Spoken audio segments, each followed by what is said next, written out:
Lentera, di ujung senja, di sebuah desa kecil, di lereng Gunung Lawu, hiduplah seorang pemuda, bernama Raka Wisesa.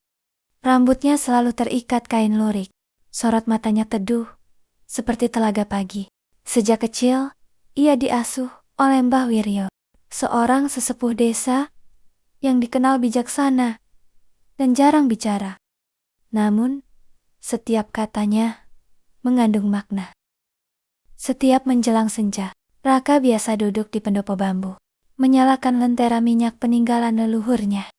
Kata Mbah Wiryo, lentera itu bukan sekadar penerang, melainkan lambang eling lan waspada. Ingat kepada asal dan waspada dalam melangkah. Suatu sore, angin bertiup lebih dingin dari biasanya, langit memerah, dan burung-burung pulang lebih cepat. Mbah Wiryo memanggil Raka dengan suara lirih. Raka, urip iku koyo banyu mili. Ien kal ngerowang, ariu kauba karu kezeru.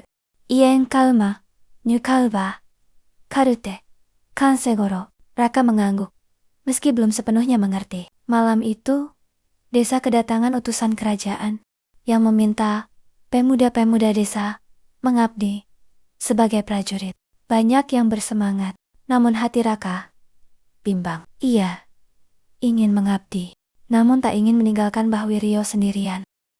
Raka lalu bermeditasi di bawah pohon beringin tua. Dalam keheningan, ia teringat pesan leluhur. Sapasing, sabar lan rimo, bakal pinaringan dalan.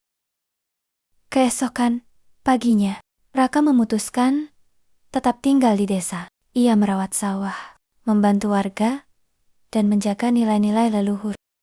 Bertahun-tahun kemudian, desa itu makmur dan damai. Banyak orang datang berguru kepadanya, menyebutnya Ki Raka, penjaga kearifan Jawa. Lentera tua itu masih menyala setiap senja, mengingatkan bahwa kebesaran tidak selalu lahir dari istana, tetapi dari hati yang setia pada akar dan budaya.